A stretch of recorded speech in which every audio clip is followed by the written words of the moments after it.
Even those that the world takes to be disadvantaged people have become successful in life. Such persons have been able to become successful, but sometimes it is very hard to change what people think about them, that they can also succeed because of their disabilities. How can such a person live above his disadvantage and become an advantage? These are the questions that the world asks always, and DIBBA has defied all these. It is pretty simple, pretty obvious that people's first impressions of people are really a big mistake sometimes. My first impression of Ephraim DIBBA in his severe disability condition, I ask myself, can he really speak? Will he be able to understand the questions that I will ask him? Those were the few questions that ran into my mind. To the worst, I thought he is insane. For this, I will apologize, because DIBBA is the most intelligent and vibrant human being I have ever met. I believe I'm not the only person who holds this impression. When many people meet persons with severe disability, especially with cerebral palsy, they straight away brand name them all sorts of names, with a common one where cerebral palsy persons are referred to as Kasiru, literally translated as an insane person. But DIBBA indeed proved me wrong. DIBBA was born with cerebral palsy disability. Cerebral palsy is a disability that appears permanent in children and makes a child's movement difficult, and at times this disrupts the child's body structure. The child finds difficulty in talking, and one has to be patient to listen to this child while communicating. A very jolly and happy person always, DIBBA gladly welcomed me in his office. He was comfortably seated in his wheelchair and very busy on his office computer, but he decided to leave his work to give me attention and share with me his life journey. Being born with disability, DIBBA says at first he cursed himself why he was born like this and not like any other human being, with a lot of questions every day coming in his mind as why he looks different from other individuals. It prompted him to ask his mother, Joyce Tomsange, a widower, and DIBBA is her fourth born child. With no exact answer to reply DIBBA, he remembers his mother calling him 2 times. If you want to know why you're physically disabled, wait until you die and ask God. To DIBBA, he thought this was a rude reply from his mother, but later he says he got to know that we are all created in God's image. I used to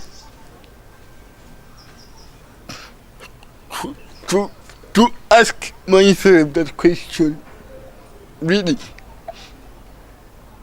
But it was hard for me to answer it to myself. So I asked one time when I had grown up to my mother that what happened to me? Why am I not like any other person? But my mother stood up and said, "You ask God. I'm not God. God knows why He created you like that." As a person with severe disability, DIBBA still believes he has more to offer to the people in this condition and motivate both parents who have children with severe disability and children as well, that they can too make it in life. Like the saying goes, disability is not inability. DIBBA, like any child, he attended Kampala School for the Physically Handicapped, a school for children with severe disability, for his primary education.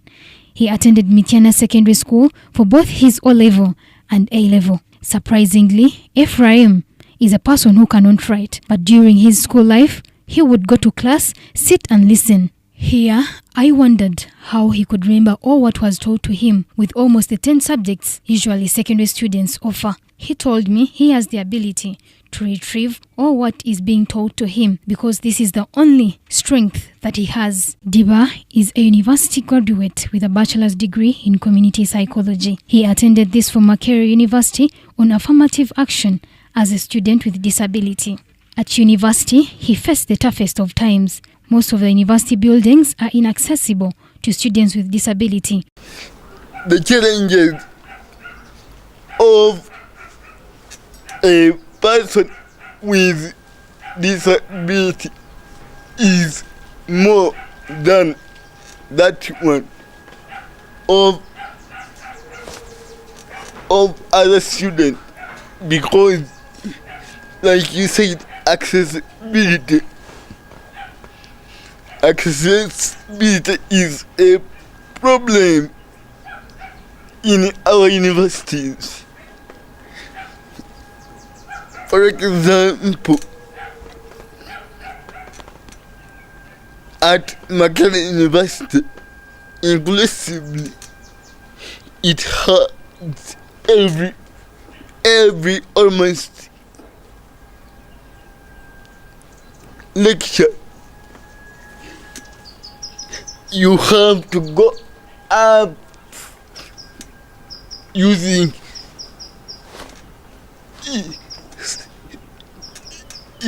steps. So I had a difficulty in moving with my wheelchair, and that resulted me to fall down from the 15th step up to the step one day. Many students do not understand our disabilities. Lecturers do not understand our disabilities, and as a result, they give you retakes and you fail to graduate because you don't have you are on a government, and the government does not cater for you when you are to retake the paper.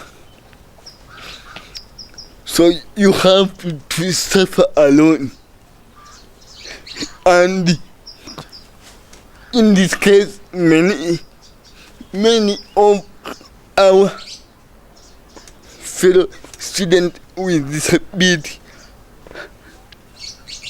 even if they got there, they fail to complete because of failure to be understood.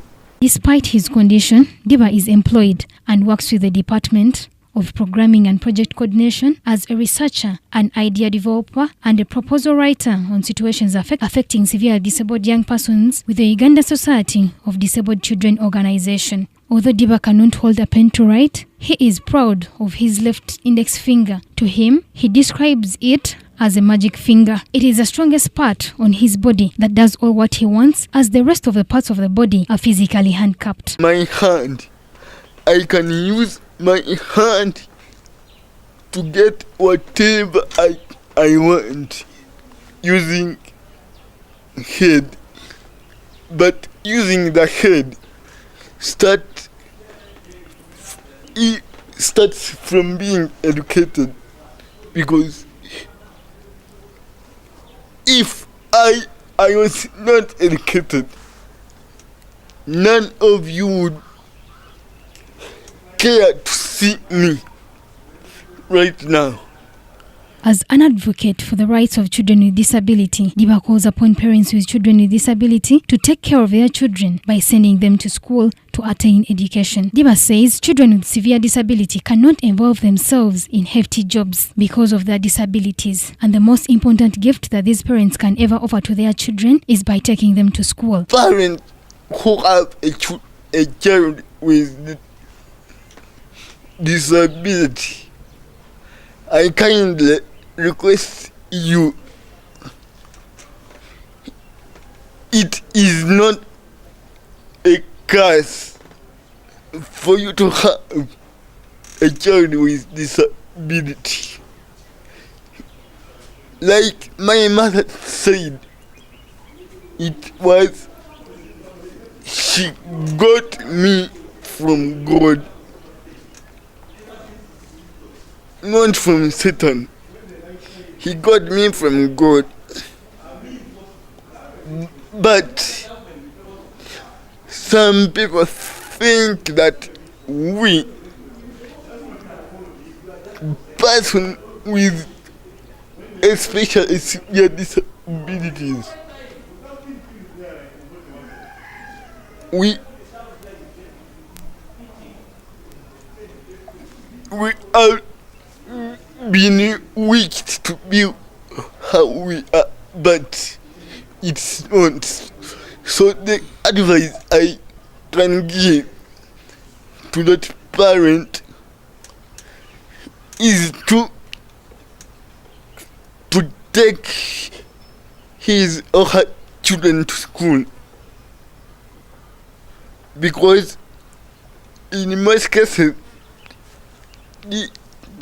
these children cannot be hawkers or on the roads. They can't do those jobs. But if you educate your children, your child with disability, your child can use. DIBBA is still disappointed at people who brand name them as street beggars, to a point that even when one moves in an expensive place, smartly dressed like in a cafe, to have a cup of coffee, many think he has come to beg, which is not true, because persons with disability, some of them live decent lives and earn a living because they are employed.